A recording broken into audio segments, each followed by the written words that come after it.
No programa de hoje você confere: Assembleia da Panificação, o indicativo é de greve. Rádio Com, 12 anos na resistência da comunicação alternativa. Comissão dos Direitos Humanos aprova o projeto da Cura Gay. Assista um trecho do programa Roda Viva. O assunto é o Movimento Nacional Passe Livre. No quadro cultural, José Luiz Moraes fala sobre sua ligação com a Rádio Com. Essas e outras informações você confere hoje no programa Nossa Luta.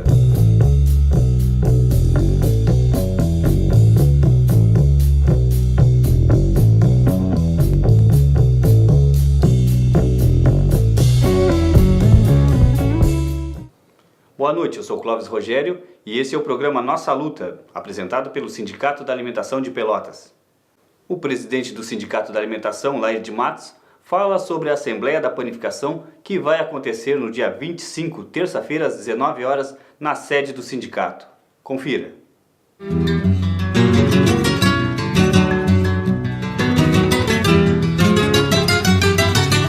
Os trabalhadores da panificação e confeitarias têm assembleia nessa terça-feira, dia 25, aqui na sede do nosso sindicato. A assembleia é para apreciar a proposta patronal de dissídio coletivo para esse ano.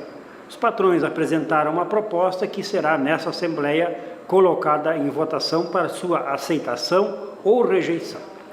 A proposta que foi apresentada para a direção do sindicato que vai para a assembleia é a seguinte: um reajuste de 7,5% para os padeiros e confeiteiros e de 9% para os balconistas e as balconistas e serviços gerais. O sindicato, a direção do sindicato, considera insuficiente essa proposta, pois esse reajuste de 9% para os balconistas e serviços gerais vai levar o piso para apenas R$ 817,50.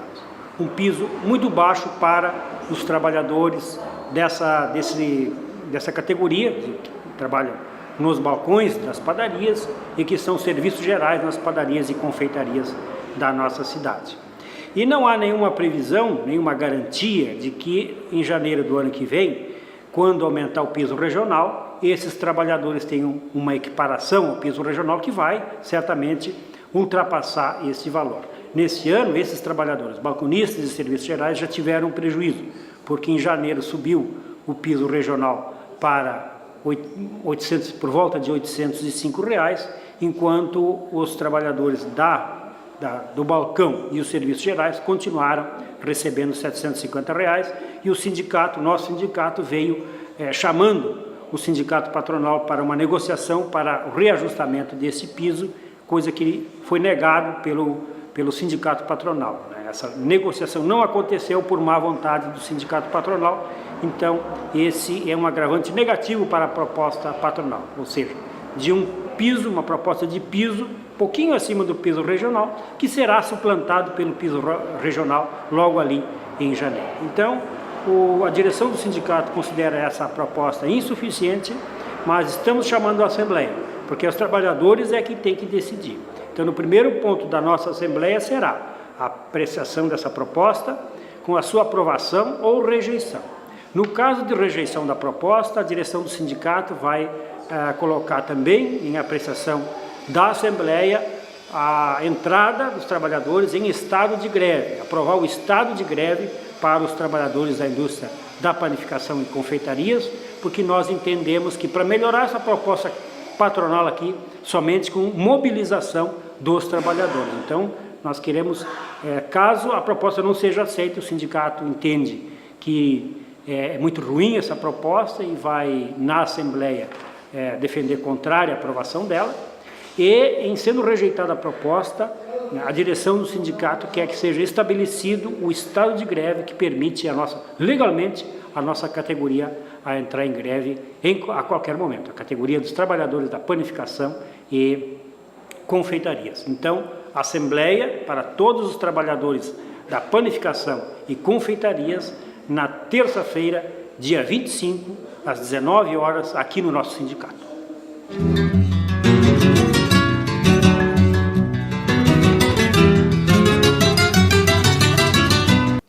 A Acompanhe as atividades da campanha salarial da panificação pelos canais que o sindicato disponibiliza. O site do sindicato, o Facebook e o Twitter. O telefone do sindicato para contato é o 3225-3564. Trabalhador, fique atento às atividades da campanha salarial. A Comissão dos Direitos Humanos e Minorias da Câmara dos Deputados aprovou na terça-feira, dia 18, o projeto Decreto Legislativo 234/11, apelidado como Projeto da Cura Gay. Acompanhe a matéria. Depois de tantas polêmicas envolvendo homossexuais, a Comissão de Direitos Humanos e Minorias da Câmara dos Deputados passa a discutir o tratamento para a homossexualidade. O texto do projeto que tramita na Câmara Federal trata da cura gay e sugere suspender a resolução do Conselho Federal de Psicologia, que proíbe os profissionais da área de participar de terapias para alterar a orientação sexual e atribuição de caráter psicológico à homossexualidade. De 1990 para cá, a Organização Mundial de Saúde, a OMS, retirou a homossexualidade dos quadros de doenças psíquicas, ou seja, mentais. Os psicólogos discordam do objetivo do projeto, que tramita na Câmara Federal, e afirmam que só podem tratar aquilo que é considerado doença. Homossexualidade não é opção, e sim orientação pessoal de cada um. É assim que o coordenador do Conselho Regional de Psicologia se refere ao questionamento do projeto. De acordo com Eduardo Moita, o tratamento realizado no passado com homossexuais não atingiu aos resultados esperados. Só pode existir tratamento se existir doença. No momento que a OMS, a Organização Mundial da Saúde, tira do rol das suas doenças a homossexualidade, não existe tratamento onde não existe doença. Então o Conselho Federal de Psicologia se coloca contra esse argumento de doença. No grupo Matizes, o sentimento é de revolta. Segundo Carmen Lúcia, o projeto é preconceituoso e fere ao direito de escolha do indivíduo. Nós nos sentimos discriminados, não é? Porque isso fere de morte os direitos humanos, um direito que é indisponível, que é o direito à liberdade, o direito de se expressar. E nós, gays, lésbicas, bissexuais e travestis, nós não somos pessoas doentes, né? O que nós fazemos, manifestar amor, também não é crime. E só posso dizer que isso é flagrantemente discriminatório, propor um projeto que cure homossexuais, que curem gays, que curem lésbicas, uma vez que nós não somos pessoas doentes. No último dia 12 de junho, a Rádio Com 104.5 FM completou 12 anos de história. Formadas pelo movimento sindical em 2011, a emissora é um instrumento de resistência da comunicação alternativa. O programa Nossa Luta entrevistou a equipe de jornalismo que produz o programa Contraponto da Rádio Com. Acompanhe. Formada pelo movimento sindical em Pelotas em 2001, a emissora comunitária reuniu movimentos sociais, culturais, sindicatos e ativistas que até hoje somam-se à diversidade desse veículo de comunicação. Mantida por sindicatos de trabalhadores da cidade de Pelotas e pessoas descontentes com os atuais rumos da comunicação no país, a Rádio Com conta com uma diversidade em seus programas, incluindo gêneros musicais e representações de diversos setores sociais. Entrando no curso de jornalismo lá na Federal, em Porto Alegre, e aí eu estava pesquisando algum estágio, né, numa área de comunicação alternativa, e aí eu me lembro que eu fui na agência Chask, falei com a Raquel Kazirag, na época estava lá, e aí eu falei que eu era daqui, né, eu era de Pelotas, perguntei para ela se tinha algum contato com alguém aqui de Pelotas, né, comentando, e ela disse, não, a gente tem uma parceria, contato com o pessoal da Rádio Com, e aí foi que eu fiquei conhecendo, né, e aí quando eu voltei nas férias, eu voltei e aí entrei para a rádio, na época que tava o Danilo, o Pablo Lisboa, esse pessoal aí, foi em 2009. Final de dezembro de 2008 e início de 2009. E aí quando retornou às aulas, eu voltei para Porto Alegre, mas aí depois quando eu voltei a morar em Pelotas, eu voltei para a rádio e tô aí até hoje, né, cara, no Contraponto. E a Rádio Com, assim, cara, posso dizer que ela é uma referência no estado, assim, eu diria talvez até em nível nacional, assim, cara. Uma experiência de rádio comunitária, assim, olha, cara, no estado eu sei que não tem, cara. Não tem uma rádio comunitária com essa estrutura, com essa filosofia da Rádio Com. Tem rádios mais focadas, assim, mais rádios de bairros, né? Rádios que não tem esse caráter que a Rádio Com tem, né? Eu conheci a Rádio Com, na verdade, através de alguns colegas meus do curso de jornalismo lá aqui da Federal de Pelotas e eu acho muito importante esse contato que eu tô tendo, assim, há pouco tempo, mas já tô achando muito importante esse contato, principalmente com esse ideal da democratização da informação. Eu acho que isso dentro de uma faculdade de jornalismo, esse contato na prática é importante. Eu acho ótimo que eu tenho a possibilidade de participar de várias áreas da rádio, inclusive produção, apresentação. Então o estágio aqui ele é ótimo, eu tenho a possibilidade de participar. A rádio tem uma possibilidade de questionamento também, a gente percebe muito isso, existe uma conversa sobre o que está acontecendo, não só a notícia. Isso é bem bacana, eu acho bem bacana mesmo. Eu acho que um grande legado da rádio, né, a grande característica da rádio a Monique representa bem isso, né, ela tem 2 dias de Rádio Com. Foi essa abertura, e tu é fruto disso também, essa abertura que a rádio teve para com a cidade, para com a comunidade, ou seja, estava falando agora quando tu falavas do estudante de comunicação, quantos estudantes de comunicação da Universidade Católica e da Universidade Federal e outros que não são estudantes e que nunca foram estudantes de comunicação passaram por aqui para contribuir com a programação da rádio. Então isso é na minha avaliação, é um grande exemplo de democracia dentro da Rádio Com, porque se sabe a dificuldade que é para qualquer pessoa da comunidade pelotense, por exemplo, ter acesso a uma outra rádio. As rádios comerciais, vamos falar assim, né? Se sabe como é. Tem que ter relação com o dono, com o diretor, com alguém da emissora, e mesmo assim, para ter acesso ao microfone é muito difícil. E a Rádio Com tomou um caminho exatamente o contrário, ou seja, a porta está sempre aberta e ela acolhe a comunidade, seja quem for, seja que atividade essa pessoa tem. Né? E está sendo assim com os estudantes de comunicação, né? Tanto com a Universidade Católica quanto a Federal, é aberta para isso. A Rádio Com não é mais uma alternativa, na verdade, né? Acho que a transformação que se dá também, que no início, quando a rádio surge de um bom tempo, assim, ela era algo inédito, né? O fato dos sindicatos, de uma forma geral, estudantes, profissionais autônomos, artistas locais, se reunirem em torno de criar um espaço para que pudesse colocar em pauta na mídia aquilo que os veículos de comunicação tradicionais não tem como agenda para a sua programação. Agora, de fato, o que ocorre, hoje a Rádio Com eu não vejo mais a Rádio Com como uma alternativa de comunicação, um modelo novo. Eu acho que a Rádio Com, em Pelotas, de fato, ela já está consolidada. Ela é um espaço onde, quando tu falas em Rádio Com, todo mundo já sabe, bom, aquela rádio lá é uma rádio posicionada. Uma rádio que, embora não tenha vínculo nenhum a algum partido político, ela tem uma posição ideológica e procura honrar esse compromisso junto à classe trabalhadora, junto aos movimentos sociais, no seu dia a dia, no seu cotidiano, e tentar levar essas relações solidárias entre classe e de luta social, de transformação, para dentro das próprias relações entre os companheiros da rádio, que é fundamental para que o projeto se mantenha também. Ou seja, não adianta fazer um discurso no microfone e fora do microfone cada um dos companheiros da rádio tem uma conduta diferente daquela que a gente propõe como sendo fundamental para a transformação da sociedade. Ou seja, hoje a Rádio Com, de fato, ela não é mais algo de se sonhar, ela é uma realidade. Existe de fato uma mudança. A gente fala em transformação, é no sentido de mudança. Se inicia como uma proposta alternativa para combater o oligopólio dos meios de comunicação, do seu formato mercadológico, e o monopólio da fala, que tem um discurso único.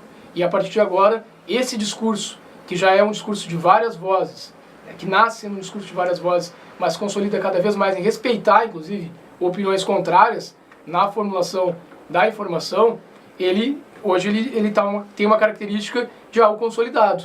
O ouvinte sabe, bom, vou ligar para a Rádio Com para falar sobre determinado assunto, porque lá eles vão me dar espaço, e porque essa rádio está, de fato, com interesse em mudar essa relação entre público, ouvinte e comunicadores. Essa talvez seja a principal característica da Rádio Com hoje e a sua principal marca. A Rádio Com pertence ao ouvinte, pertence à comunidade pelotense. Você pode acompanhar a programação pelo dial da 104.5 FM ou pela internet www.radiocom.org.br. O Sindicato da Alimentação parabeniza todos os rádios companheiros e ouvintes por mais um ano de busca por uma maior democratização dos meios de comunicação.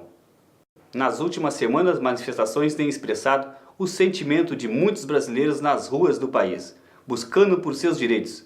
O programa Roda Viva traz 2 líderes do movimento Passe Livre. A edição repercute a onda de protestos no Brasil contra o aumento das tarifas de ônibus e a situação do transporte público. A Prefeitura de São Paulo aumentou as tarifas de ônibus em 20 centavos. Houve manifestações que rapidamente se espalharam pelo Brasil e o país vive hoje uma enorme onda de protestos. Quem organiza o movimento pela redução do preço de passagens? Como foi o encontro do movimento Passe Livre com o prefeito Fernando Haddad? Haverá novas passeatas daqui para frente? Para falar sobre isso, o Roda Viva de hoje entrevista 2 militantes do movimento Passe Livre, a estudante de Direito Nina Capello e o professor de História Lucas Monteiro de Oliveira. Boa noite, Nina. Boa noite, Lucas. Bom, centenas de manifestações, centenas de milhares de manifestantes. Só hoje foram manifestações em 40 cidades, 11 capitais, tentativa de invasão da Assembleia Legislativa do Rio, do Congresso Nacional. O movimento crescendo. O que acontece agora? O que vocês vão fazer? Bom, a reivindicação das manifestações é bem clara, né? A gente está se colocando na rua contra o aumento das tarifas de ônibus. Então, o próximo passo agora cabe à Prefeitura e ao Governo do Estado dar, que é revogar esse aumento de 20 centavos e voltar o valor das tarifas para R$ 3,00. Vocês têm uma reunião amanhã na Prefeitura. Na verdade, não é exatamente uma reunião, né? Uma reunião extraordinária do Conselho da Cidade, não é uma reunião nossa com o prefeito. A gente vai participar de uma reunião extraordinária do Conselho, a gente foi convidado, mas não é uma reunião de negociação sobre o aumento, Mário Sérgio. É uma reunião que discute temas gerais de cidade, não é uma reunião deliberativa a princípio. Vale lembrar que o Conselho da Cidade é um órgão consultivo da Prefeitura, né? Então ele não tem um caráter... Mas vocês têm alguma reunião com a Prefeitura para negociar?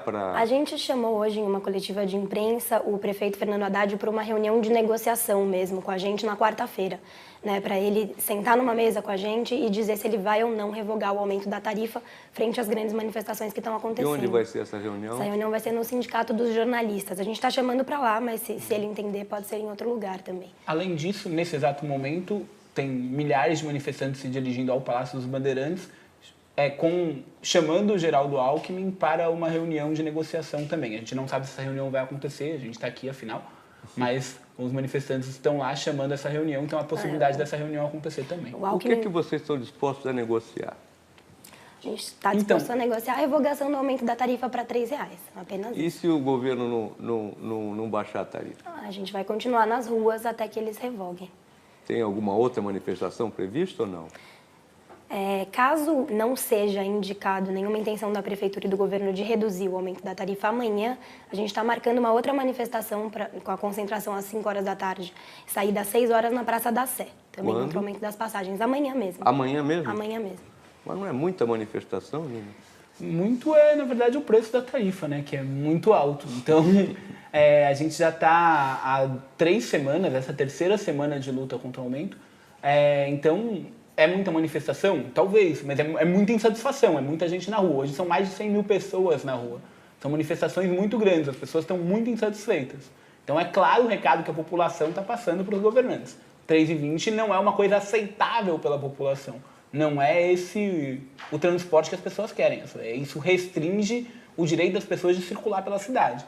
Então, se a Prefeitura e se o Governo do Estado estão intransigentes, e eles têm se mostrado intransigentes, então as manifestações continuam. Depende deles esse reposicionamento. O Governo do Estado e a Prefeitura podem abrir mão e podem sentar e conversar. Inclusive, eles se negaram à proposta do Ministério Público. Né? O Ministério Público propôs suspender por 45 dias as manifestações e suspender por 45 dias o aumento. E tanto a Prefeitura quanto o Governo do Estado se negaram a essa isso. proposta. Juliana, você quer fazer uma pergunta, por favor? Quero sim. Quando eu fui cobrir os protestos, o que eu vi é que havia uma confusão entre os manifestantes de qual era exatamente a reivindicação de vocês, já que o movimento se auto-intitula Passe Livre. Então, eu queria que vocês explicassem exatamente qual é a proposta, se vocês têm em algum momento o objetivo de conseguir o passe livre na cidade, que é uma coisa que a gente não vê em quase nenhum outro lugar do mundo e do Brasil, e qual que é o objetivo de curto prazo? Então, o objetivo de curto prazo ele é bem claro, Juliana. Ele é a redução da passagem, é a revogação do aumento. O movimento, de fato, ele defende uma pauta mais ampla, ele defende a tarifa zero. Ele acha que, uma vez que o transporte é essencial para garantir outros direitos, é essencial para circular pela cidade, para as pessoas se apropriarem da cidade, ele não deveria ser pago mediante tarifa. Porque enquanto existir a tarifa, na verdade, os aumentos vão vir todo ano, porque os custos aumentam todo ano. Então é uma decisão política aumentar a tarifa, assim como é uma decisão política a existência da tarifa. Então o movimento politicamente defende isso, mas não é por isso que as pessoas estão na rua. As pessoas estão na rua pela revogação do aumento. Agora, Além disso, só uma coisa, em mais de 32 cidades dos Estados Unidos você tem tarifa zero no transporte público, em Hasselt, na Bélgica, você tem tarifa zero em transporte público, diversos condados da China têm tarifa zero no transporte público. Então não é uma coisa que não acontece em nenhum lugar do mundo, e mesmo no Brasil. Tem 2 cidades no Brasil que tem tarifa zero, que é Porto Real, no Rio de Janeiro, e Agudos, em São Paulo, tem tarifa zero no Brasil. Agora, a gente está falando de exceções, né? Ela, além de ser uma decisão política, não é uma decisão financeira também, porque, como você falou, esses custos sobem todo ano. Então, vai continuar subindo o diesel, o motorista e cobrador tem salário, ônibus quebra, precisa renovar a frota. Vocês fizeram contas? Sabem se a prefeitura tem esse dinheiro para oferecer? Porque há levantamentos que dizem que a prefeitura, se resolvesse amanhã parar de cobrar tarifa, teria que dar para o transporte público de 12% a 14% do orçamento mensal dela. Vocês têm essas contas? Sabem quanto custa? De onde tiraria esse dinheiro? Em primeiro lugar, eu acho interessante pontuar que a gente é um movimento social que luta por transporte público, né? A gente está cumprindo o nosso papel enquanto movimento social, que é levar as pessoas para a rua, que é pautar a nossa reivindicação na luta por um transporte verdadeiramente público. Acho que não cabe a nenhum movimento social apontar exatamente de onde vêm todos os custos, exatamente como se organiza o orçamento da cidade. O que a gente está pautando é uma inversão de prioridades no orçamento. Então, que se priorize o investimento em transporte público e não em transporte privado, como acontece hoje em dia. A gente tem uma pesquisa do IPEA, por exemplo, que aponta que no Brasil se investe 12 vezes mais em transporte privado do que em transporte coletivo. Então, a gente tem que fazer um questionamento aí. Será que não existe mesmo financiamento? Será que não existe mesmo recurso? Ou será que é uma opção política que não prioriza o investimento em transporte público? Os gastos com serviços públicos crescem também na saúde pública, crescem na educação pública, e nem por isso o governo deixa de financiar integralmente esses serviços. Só um instantinho. É o seguinte, eu sou portador de passe livre. E peço a palavra por isso, para dizer que é muito bom, que eu acho que os viajantes têm pleno direito a isso, trabalhar a vida inteira, é quase que um complemento muito útil para qualquer... Eu não sei por que estudante não pode ter. O companheiro falou ali, nessa Assembleia do Rio, aprovou passagem grátis em todo o transporte público no Rio e ninguém falou para ninguém. A gente sabe que o governo está subsidiando isso. Eu acho que é perfeitamente possível, até porque vocês dois merecem, e vocês e todos da sua idade, merecem muito mais o passe livre para estudar do que eu para vadiar. Acho que não só os estudantes, acho que toda a população da cidade merece ter o seu direito ao transporte efetivado. Porque efetivando o direito ao transporte, você efetiva o direito à cidade, você efetiva o direito à saúde, o direito à educação. Como é que você vai dizer em uma saúde pública se você tem que pagar uma tarifa de R$ 3,20 para chegar no hospital, para voltar do hospital, para levar seu filho para a escola? A gente sabe que muita gente deixa de poder ir ao médico quando a tarifa aumenta, mesmo que em 20 centavos. Então a gente está dizendo também de uma ampliação de direitos. Para ter acesso a toda a entrevista, digite tvcultura.cmais.com.br/Roda Viva, Movimento Passe Livre. No quadro cultural de hoje, seguimos com mais informações e destaques à Rádio Com. José Luiz, produtor e apresentação do programa Nativismo Sem Fronteira, fala sobre a sua história e a ligação com a Rádio Com e a inserção de músicas nativistas na emissora comunitária. Acompanhe. Dos 12 anos da Rádio Com, eu já estou aqui há 10. São 10 anos que a gente está dentro desse espaço diferenciado da comunicação, do rádio em si. E eu posso dizer assim com tranquilidade, por que é diferenciado? Porque eu venho da rádio comercial.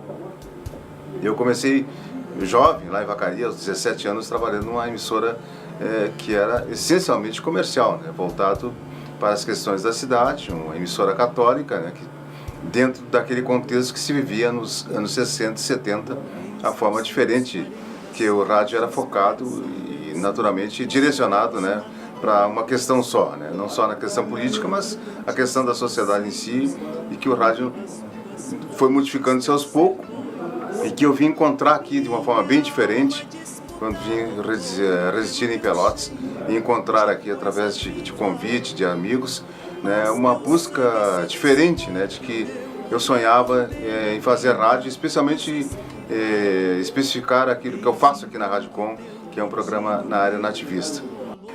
Não só a nossa emissora também fez outros eventos importantes com outros artistas de outros ritmos da música, mas eu, né, voltei para aquilo que eu sempre quis fazer, que é o trabalho da música nossa, da música gaúcha, da música de raiz, né, da música que, não naquele contexto de uma música bem mais antiga, que se ouviu, que como eu sou também, né, daquela época dos anos 60, 70, que eu ouvi muita música, né, com outros cantadores, me voltei muito para a questão de uma música mais trabalhada, mais com foco diferenciado daquela música gaúcha mais que a grande maioria conhece. E esse aspecto que eu trouxe para a Rádio Com, dentro daquilo que a rádio propôs, para que eu fizesse um trabalho diferenciado, de uma música mais, né, mais séria, mais trabalhada, me voltei também para a questão da música nativista, dentro do que era uma característica da Califórnia e do Uruguaiana, que eu me moldei nisso, né? E que eu sempre quis fazer um programa dentro desse aspecto, música que vem de festivais, música que passa por triagens, música que não tem um cunho muito apelativo, né? Pode ser até uma música, uma vaneira, uma rancheira, né, que tem uma letra bem legal, pode ser mas que não seja aquela música que normalmente tem um apelo muito mais publicitário, muito mais comercial, né? Claro que obviamente tem muitos cantores, músicos aqui que tem nome, tem fama, mas que a gente busca também fazer uma seleção, né, para tocar esses cantores, né? Mas a característica do trabalho que eu faço aqui na Rádio Com, que abre a rádio 10 para 7 sempre, né, é 1h30, 1h40 por aí de programa, que é na música nativista, a música que participa de festivais, uma música que não tem, como eu disse, aquele aspecto, né, jocoso da música gaúcha que muita gente conhece. E claro, obviamente, eu recebo muitos telefonemas, ligações de amigos e de ouvintes, que é a característica da rádio também, né, ter essa interação com o ouvinte, fazer um programa sobre esse aspecto. Então a música nativista é uma música que eu busco muito na participação de artistas, instrumentistas, músicos e compositores de festivais. Obviamente que toda ela, além de passar pela triagem, a gente também faz uma filtragem aqui, né? Porque a Rádio Com, como foi falado por companheiros, ela foi uma emissora que veio para ter uma outra cara, uma outra característica, né? Democratizar, mas também fazer um trabalho sério, né? Verdadeiro, né? E esse é o aspecto que na música também tem mais peso, né? Porque obviamente se atende ao ouvinte, mas nem sempre se pode contemplar com aquele tema que ele quer ouvir. Normalmente, às vezes, aquela música não é adequada para a nossa característica, para a nossa forma de... Nada contra as outras músicas, né? Mas é a nossa característica. É aquilo que a rádio se propôs a focar em termos de música, a gente traz então para os ouvintes. E aí a gente já estamos há 10 anos fazendo esse programa, né? Que tem também a participação do ouvinte. Um resumo do que acontece, a gente sempre foca dentro do programa.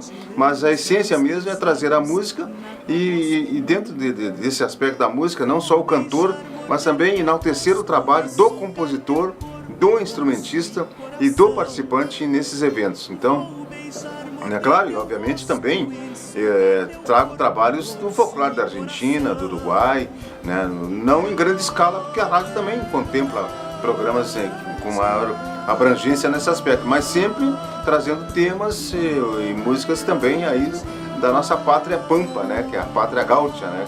Que não tem fronteiras, que a gente traz dentro desse aspecto que é a música nativista aqui na Rádio Com.